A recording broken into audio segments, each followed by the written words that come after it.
मन चंगा तो कटौती में गंगा। यह कहानी एक ऐसे लड़के निखिलेश की है जिसे डांस का जुनून था। वो डांस के जरिए दुनिया को जीत लेना चाहता था। ये उसका जुनून था, लेकिन दिल में कहीं बैठी एक आरज़ू भी थी जो अक्सर ही उससे उसके प्यार के बारे में कहा करती थी। उसकी इच्छा थी उसकी जीवन संगनी एक गायिका हो। भले वो गायन में स्नातक ना हो, ना ही उसका पेशा गायन हो, लेकिन वो उसके लिए गुनगुना सके, उसके लिए चार शब्द ही हो पर गा सके। वो अक्सर ही भीड़ में उस आवाज़ को तलाशता था। ना जाने उसके दिल को कौन सी उस आवाज़ का इंतज़ार था जो उसे इतने दिनों में कभी नहीं मिली थी। वो डांस के साथ साथ अपनी पढ़ाई में भी बहुत अच्छा था, इसलिए शहर के एक अच्छे कॉलेज में पढ़ रहा था। उसके पिता को उसका डांस बिल्कुल पसंद नहीं था, क्योंकि निखिलेश के डांस के कारण वो पिता का बिजनेस में सहयोग नहीं कर पाता था। निखिलेश डांस में इतना ज़्यादा घुस चुका था कि उसकी ख्याति भी शहर में एक अच्छे डांसर के रूप में होने लगी थी। कॉलेज में अक्सर उसे गुनगुनाने की आवाज़ सुनाई देती थी जो उसके मन को विचलित कर देती थी। शायद यही वो आवाज़ थी जिसे वो ढूंढ रहा था। जब भी वो उस आवाज़ को सुनता, उसका पीछा करता, लेकिन उसे कभी भी वो लड़की नहीं मिली जिसकी वो आवाज़ थी। कई दिन बीत गए, उसे बिन देखे ही उस आवाज़ से प्यार होने लगा था। उसने अपने दिल ही दिल में उस आवाज़ के अनुरूप एक तस्वीर बना ली थी और अपने सपनों में उस तस्वीर से मोहब्बत करने लगा। एक दिन उसे फिर से वही आवाज़ सुनाई दी। उसने भागकर देखा तो कॉलेज के बगीचे में दो लड़कियां बैठी थीं। उसे आज वो लड़की दिख गई जिसकी आवाज़ उसके दिलो दिमाग में छाई हुई थी। वो दोनों बहनें थीं जो हमेशा ही साथ रहती थीं।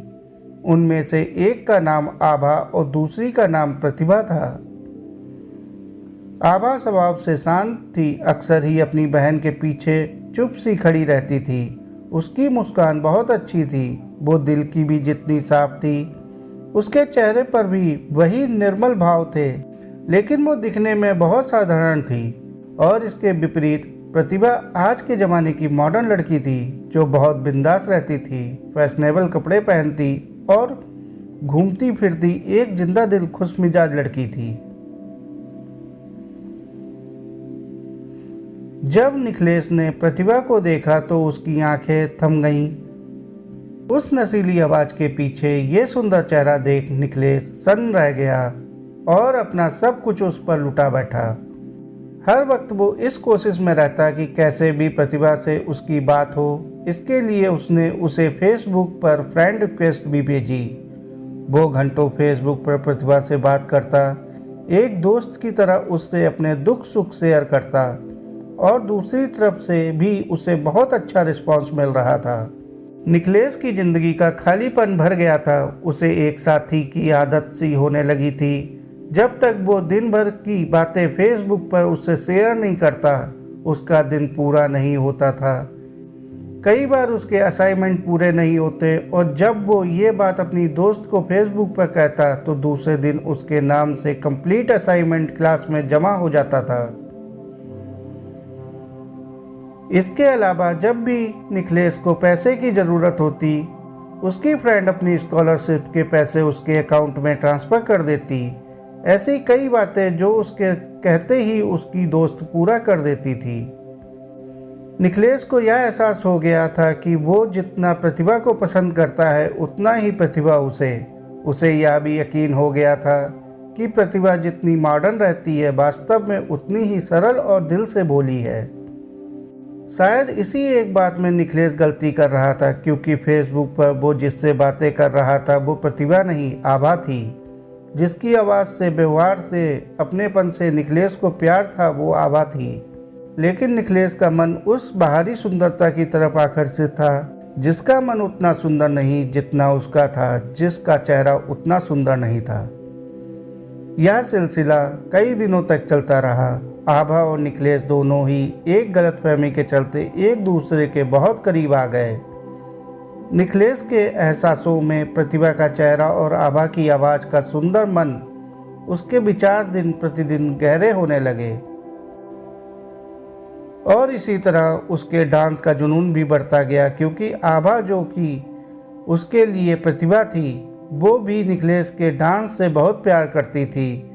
यहाँ तक कि निखिलेश ने अपनी प्यार की बातें अपने दोस्त से कह तक दी थी। सब उसे हमेशा बोलते थे कि वो बहुत लकी है, क्योंकि उसे प्रतिभा जैसी सुंदर और मॉडर्न लड़की में वो सब गुण मिले जिसे वो हमेशा चाहता था। एक दिन उसने फैसला किया कि वो प्रतिभा से जाकर अपने दिल की बात कहेगा, और उसने वही किया। उस दिन वो बहुत अच्छे से रेडी हुआ और हाथों में गुलाब के फूलों का गुलदस्ता लेकर प्रतिभा से मिलने गया। प्रतिभा अपने दोस्तों के साथ बैठी थी और वहीं उसके साइड में आभा भी थी। निखिलेश उन दोनों की तरफ बढ़ रहा था, जिसे देख आभा के दिल में अजीब सी बेचैनी थी, क्योंकि वो लोग आज तक रूबरू नहीं हुए थे, पर कहीं ना कहीं उसे बहुत खुशी भी हो रही थी। जैसे ही निखिलेश उन तक पहुंचा और उसने हाथों में गुलाब लेकर घुटनों के बल बैठकर प्रतिभा को प्रपोज किया, यह देख आभा स्तब्ध रह गई। उसे सारी बातें समझ आ गईं और वो चुपचाप वहां से चली गई। थोड़ी देर तक सब शांत रहा और एकदम ही प्रतिभा जोर जोर से हंसने लगी और उसने अपने दोस्तों के साथ मिलकर निखिलेश की बहुत हंसी उड़ाई और कहा कि तुम क्या सोचते हो, मेरी जैसी मॉडर्न लड़की एक नचैया से शादी करेगी? मेरी पसंद तो एक पैसे वाला बिजनेसमैन है। और वो निखिलेश की बहुत बेइज्जती की। निखिलेश अपने गुस्से को पीकर वहां से निकल गया। तभी उसे आभा मिली। उसने निखिलेश से माफ़ी मांगी, उसे बताया कि फेसबुक पर वो जिससे बात करता था वो खुद आभा थी। यह सुनकर निखिलेश और गुस्सा हो जाता है और अपना पूरा फ्रस्ट्रेशन आभा पर निकाल देता है। इसके बाद निखिलेश सब छोड़कर वहां से चला गया। वो अपनी बेइज्जती भूल नहीं पाया और उसने अपना डांस भी छोड़ दिया। अपने पिता की इच्छा अनुसार बिजनेस करने लगा। वो दिन रात बस काम करता। उसे बिजनेस में बहुत सफलता मिली, लेकिन हर रोज़ उसकी आंखों में वो एक दिन घूमता रहता जब उसकी बेइज्जती हुई थी। उसको सभी ऐशो आराम मिला, लेकिन चैन नहीं। उसके चेहरे पर हंसी तब ही आती जब उसे फेसबुक पर कहीं आभा की कोई बात याद आती थी। दूसरी तरफ आभा भी उसे बहुत याद करती थी। एक दिन आभा को एक बहुत बड़े डांस कंपटीशन के बारे में पता चला। वो चाहती थी कि इसमें निखिलेश हिस्सा ले, लेकिन वो कैसे निखिलेश को इसके लिए मनाती। उसे निखिलेश के बारे में बस इतना पता था कि वो अब टाउन में नहीं है और एक सफल बिजनेसमैन बन गया है। आभा ये जानती थी कि निखिलेश कितना भी अमीर हो जाए, वो डांस के बिना खुश नहीं होगा, और वो उसे ये खुशी देकर अपने मन का बोझ कम करना चाहती थी। इसके लिए उसने निखिलेश का पता इंटरनेट से निकालकर उसे एक शुभचिंतक जो कि निखिलेश के डांस का फैन है के तौर पर एक लेटर भेजा, जिसमें डांस कंपटीशन का जिक्र था। असल में निखिलेश के डांस को सभी इस तरह से पसंद करते थे, इसलिए निखिलेश को इस शुभचिंतक से कोई आश्चर्य नहीं था।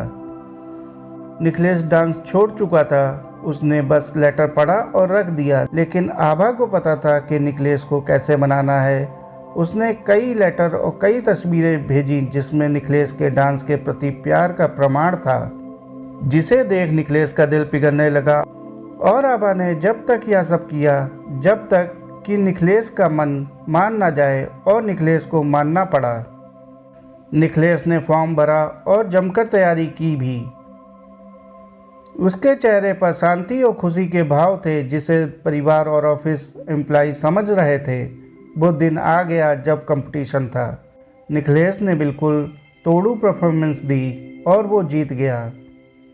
जब उसे पुरस्कार मिला तब सबसे आगे आभा खड़ी ताली बजा रही थी। उसे देख निखिलेश के चेहरे पर वही गुस्से के भाव आ गए और वो वहाँ से निकल गया।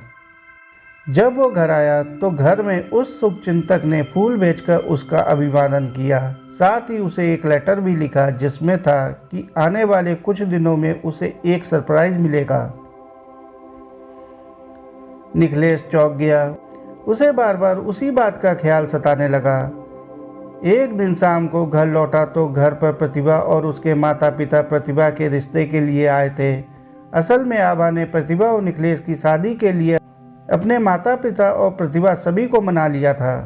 आभा हर हाल में निखिलेश को खुश देखना चाहती थी, इसलिए पहले उसने निखिलेश को वापस अपने डांस से मिलवाया और फिर निखिलेश को प्रतिभा से। निखिलेश कुछ देर सभी के साथ बैठा पर उसका मन नहीं लग रहा था। उसने कमरे में जाकर फ्रेश होने की इजाज़त ली और वहाँ से अंदर चला गया। अपने कमरे में बैठ निखिलेश सारी बातें सोच रहा था कि कैसे उसने एक आवाज़ सुनी, फिर उसकी बात आभा से हुई। वो कितना खुश था जब आभा हर परिस्थिति में उसके साथ ना होते हुए भी थी। लेकिन ये सब उस दिन ख़त्म हो गया जब गलतफहमी दूर हो गई। लेकिन फिर से उसे वही सब महसूस हुआ जब उसने उस शुभचिंतक के लेटर को पढ़ा और उसकी बातों को माना। निखिलेश ने एकदम ही शुभचिंतक वाले लेटर निकाले और उसे असाइनमेंट की कॉपी से मैच किया। उसे समझ आ गया कि इस सब के पीछे कौन है।